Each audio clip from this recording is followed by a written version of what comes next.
Labdien, mani sauc Ernests, es esmu no Ceplus.cu un šodien mēs apskatām lielāko un spējīgāko centrālapkures kamīnu mūsu katalogā Vulkāna 24 kW versiju. Pirms apskatīsim konkrētā kamīna detaļas, droši vien jāsāk ar to, kādi plusi ir centrālapkures kamīnam. Centrālapkures kamīns ļauj apsildīt ne tikai vienu istabu, bet visu māju. Tātad, ja negribat vai jums pašlaik ir kaut kādas vietas mājā, kur ir vēsāks, izmantojot tradicionālu malkas apkuri, tad šāds centrālapkures kamīns risinās šo problēmu, jo siltums būs visās telpās, un plus to varēs vēl regulēt. Tātad vannas istabā, augstāka temperatūra, guļamistabā zemāka.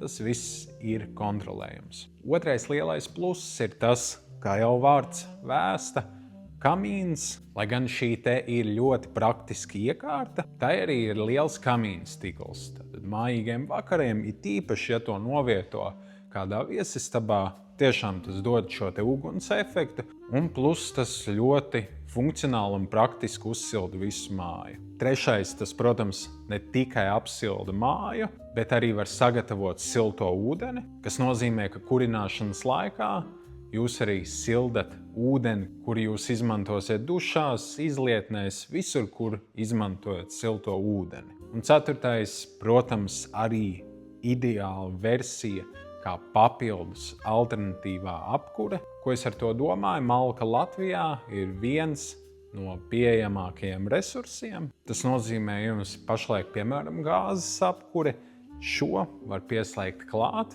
un izmantot brīžos, kad jūs to vēlaties, tādējādi izveidojot drošu sistēmu, kur atsevišķos gadījumos pat nav nepieciešama elektrība, par to gan vēlāk. Tagad iziesim cauri centrālapkures kamīna tehniskajiem parametriem. Tātad kopējā jauda ir 24 kW, kurinot ar malku. Šo kamīnu var arī kurināt ar ogliem, Latvijā tas nav populāri.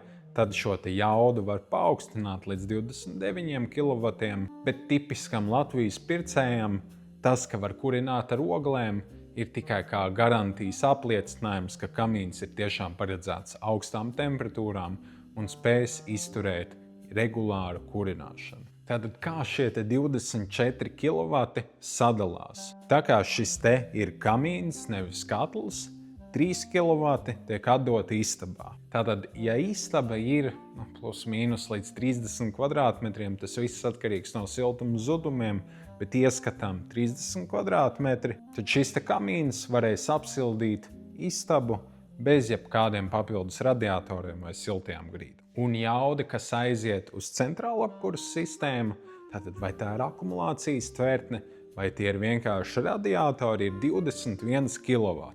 Bet ko šie cipari vispār izsaka? Pa lielam neko, ja jūs nezināt jūsu mājas siltuma zudumus. Ideālā gadījumā mums būtu jāprēķina katrai istabai, kuru mēs vēlamies, lai vulkāns apsilda, siltuma zudumus. To var vienkārši izdarīt ar mūsu mājaslapā pieejamo bezmaksas siltuma zuduma aprēķinu kalkulātoru. Vai arī, ja nevēlaties rēķināt, bet esat gatavi uzņemties nelielu risku, var pieņemt, kad 1 kW atbilst 10 kvadrātmetriem. Tas ir ļoti vispārējs, bet tautā pieņemts mērījums. Tātad tas būs par jaudu. Vulkāna liederības koeficients ir 77,2%, kas priekš šāda tipa centrālapkures kamīna ir salīdzinoši augsts rādītājs. Šie procenti izsaka, cik daudz malka tiek pārvērsta siltumā. Tātad malkas kamīnam nekad nebūs 100%, bet 80 līdz 90% tiek uzskatīts par standartu. Platums ir 58 cm, dziļums ir 49 cm un augstums ir 102 cm. Svars ir 150 kg un ražotāja valsts ir Serbija, kā arī vulkānam ir 10 gadu garantija. Tagad jau par detaļām. Dūmats iznāk tikai no augšas, 150 mm diametrā. Vienīgais, kas būtu jāņem vērā, lai jūs esošā cuka vai skurstenis nebūtu daudz mazāks par šo diametru. Tālāk jau šī te augšējā daļa ar atverēm, tas ir konvekcijas siltumam. Siltums tiek paņemts no apakšas, ievilkts, uzsildīts gar sāniem un izpūsts gar sānu augšdaļu un, protams, pašu augšējo daļu. Šis arī īstais brīdis pieminēt, kad mums ir pieejamas vairākas krāsas, tās visas var apskatīties mājaslapā, protams, mainās tad augšējā daļa un sāni. Tā kā vulkānu paši lietojam ikdienā, tad zinām, kad šo te augšējo daļu var noņemt un kāpēc tas ir ērti, jo kā jau uz taisnas virsmas visādi putekļi mēdz nosēsties, un tad mēs varam noņemt šo te augšējo virsmu, to kārtīgi notīrīt un uzlikt to atpakaļ. Ļoti ērti no tīrīšanas viedokļa. Atkāpjamies brīdi no detaļām. Viens no biežākajiem jautājumiem, kas man tiek uzdots, ir, kā tad es patiesību sakot varu vispār izmantot šo te kamīnu. Ir pāris lietas, kas ir jāzina. Šo un pa lielam nevienu citu centrālu apkures iekārtu bez ūdens pieslēguma nevar izmantot. Pastāv risks siltummaiņu izdegšanai, jo ūdens, kas tajā atrodas, vai etilēna glikols, to pasargā, absorbē šo te karstumu un atdod uz centrālu apkures sistēmu. Bez tā kaut kas var savērpties vai ātrāk izdegt, bet to noteikti nevajadzētu darīt. Otrs lielākais jautājums, kas ir akumulācijas tvertne? Un pirms tam parasti arī jautājums, vai vulkāns uztur siltumu. Īsā atbilde ir nē, ja vien jums nav 600 kg siltuma akumulācijas krāsns ar ūdens kontūru iebūvētu, tad visdrīzāk šī iekārta neuzturēs šo siltumu. Tā skaitā arī vulkāns. Tāpēc mēs rekomendējam kombinēt vulkānu ar siltuma akumulācijas tvertni, ja tas ir iespējams. Parasti rekomendējam lielumu tvertnei no 700 līdz 1000 litriem, bet viss, protams, atkarīgs no tā, ko jūs vēlaties panākt. Tur jau tā kā būtu vairāk vajadzīga konsultācija tieši par jūsu projektu. Un tad, protams, kombinējot ar akumulācijas tvertni, varam sagaidīt to, ka no rīta un vēl pat pēc tam māja būs silta. Bez akumulācijas tvertnes vulkānam arī ir liels pluss. Pēc tam parunāsim, kāpēc tas ir viens no labākajiem centrālapkures kamīniem, kuru izmantot, ja tiešām nav kur novietot šo tvertni. Par to jau vairāk, kad pievērsīsimies gaisa padevēm, bet bez akumulācijas tvertnes vajadzētu sagaidīt 2 līdz 3 stundas degšanas laiku, un, protams, tā mazā akumulācija no ūdens, kas ir sistēmā, bet tas parasti ir diezgan niecīgs daudzums. Tagad esam nonākuši līdz gaisa padevēm, un šeit mēs atgriežamies pie tā punkta, ko es iepriekš minēju, kāpēc vulkāns ir viens no labākajiem risinājumiem, pat ja nav vietas akumulācijas tvertnē. Tātad šeit mēs redzam ļoti vienkāršu kontroli. Šāds te ritentiņš ar iedaļām no 1 līdz 9. Tas ir automātiskais gaisa vārsts. Tas ir aiz šīm te durtiņām, tūlīt attaisīšu. Tātad lielākā problēma parastām centrālapkures krāsniņām ir tāda, ka tās ļoti viegli var uzvārīt centrālapkures sistēmu. Ja tām ir manuāls gaisa kontroles, tas nozīmē, ka jums vienmēr ir jāpieskata krāsniņa un vienmēr jāsako līdzi ūdens temperatūrai sistēmā. Jo mēs nevēlamies, lai temperatūra kāpj pāri, 90 grādiem, ja tie ir radiatori. Bet šis te regulators ļauj mums uzstādīt vēlamo temperatūru, un kad katls šo te temperatūru ir sasniedzis, tas automātiski aizver gaisa pieplūdi degšanai, un tas rezultējās ar to, ka katls pats automātiski samazina degšanas jaudu un neļauj šo te temperatūrai kāpt pāri, pieņemsim, šiem te uzstādītiem 90 grādiem, bet mēs šo te temperatūru arī varam uzstādīt citu. Protams, regulējot ar šo te regulātoru. Šī te sistēma ir ļoti vienkārša, tā nav nepieciešama elektrība, bet tā atvieglo ikdienu. Ja jums nav akumulators vai neplānojat to iegādāties, šis jūs paglābs no ļoti daudz raizēm. Ja jums ir akumulācijas tvertne, tad uzstādam to uz maksimumu un ļaujam, lai katls deg pilnā jaudā. Tas uzsildīs akumulatoru, ja tas ir pareizi tilpumu izvēlēts. Šim nebūs tik liela būtiska nozīme. Tas ir vairāk tiešām gadījumos, kad nav šis akumulators. Atgriežamies pie izmantošanas bez akumulācijas tvertnes. Vēl viens tāds bonusiņš, kas šim katlam ir iekļauts, ir šis te papildus siltummainis. Tad šeit mums, protams, ir turpgaita, apakaļgaita. Tas visām krāsniņām ir vienāds. Tas, kas parasti izlec no tipiskas krāsniņas, ir šie te divi izvadi. Šeit mēs ieskrūvējam ūdens zondi, lai tā mērītu temperatūru. Šeit mēs pievienojam augsto ūdeni, un šo galu mēs pievienojam kanalizācijai.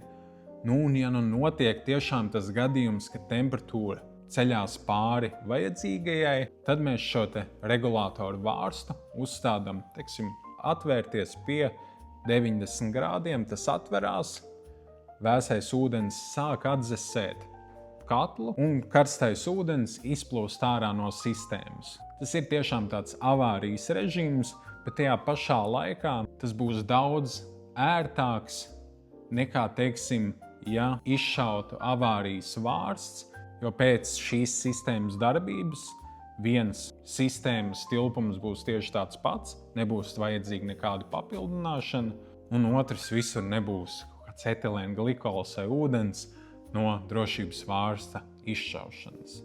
Tā kā vēl viena ļoti laba drošības funkcija, it īpaši, ja izmanto bez akumulātora. Pašu sāni izgatavot no tērauda, kā jau iepriekš minēju, pieejami daudz dažādās krāsās. Šie sāni ir tikai dekoratīva un nekāda saskarsme ar uguni tiem nav.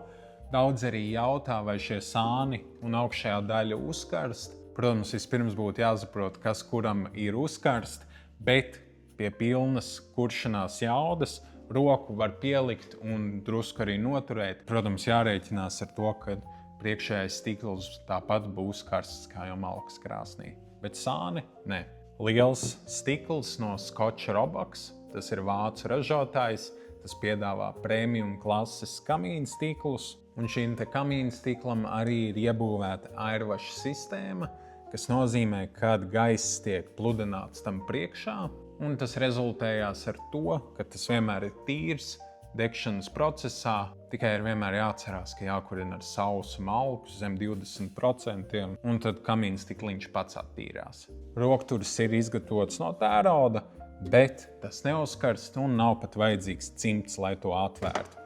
Durvis noslēdzās arī kārtīgi, kas nozīmē, ka nekāds papildus gaiss netiek pievienots kurtuvē, un šī kontrole var strādāt ļoti precīzā līmenī. Tas, ka durvis tik labi noslēdzās, ir pateicoties šai te biezajai virvei. Dekameras iekšpuse ir izgatavota no 6 mm bieza katla tērauda, kas ir paredzēts augstām temperatūrām. Aizmugurē varam redzēt terciāro gaisa padevi. Tas ir otrreizējai daļiņu sadedzināšanai, kas nozīmē, ka mazāks siltums izies pa skursteni. Tas, kas būtu jāmēģina darīt, ir kurināmo ievietot zem šīs te gaisa padeves, lai tā netiek traucēta. Priekšā mums šāds te sargs stikliņam. Ļoti ērta funkcija, ko esmu pamanījis, ir tas, ko var izņemt. Super ērti pie tīrīšanas. Tad ar šo te grābeklīti var ļoti viegli piekļūt šai te biezajai čuguna restei. Tas ir gandrīz centimetru bieza. Dažreiz to tīrot, es pat to pilnībā varu izņemt ārā un visus pelnus pa taisno iebērt pelnu atvilknē. Pelnu atvilkne šeit apakšā, jāpavelk uz augšu. Tā ir ietilpīga. Parasti to mēs iztukšojam reizi 2 nedēļās. Viss atkarīgs no kurināmā. Mēs ziemā kurinam, protams, katru dienu. Bet šī iztukšošana tiešām neprasa daudz laika, un tā tiešām arī nav pārāk bieži jāveic. Milzīgs paldies, ka noskatījies šo video. Ja tev ir radies kāds jautājums par vulkānu, droši sazinies ar mums kontaktu sadaļā. Ja tev nav skaidrs vispār, ko tu vēlies, bet tu zini, ka tu vēlies kaut ko ar malkas apkuri saistītu, mūsu mājaslapā www.ceplis.eu ir iespējams pieteikties bezmaksas konsultācijai šajā te izstāžu zālē.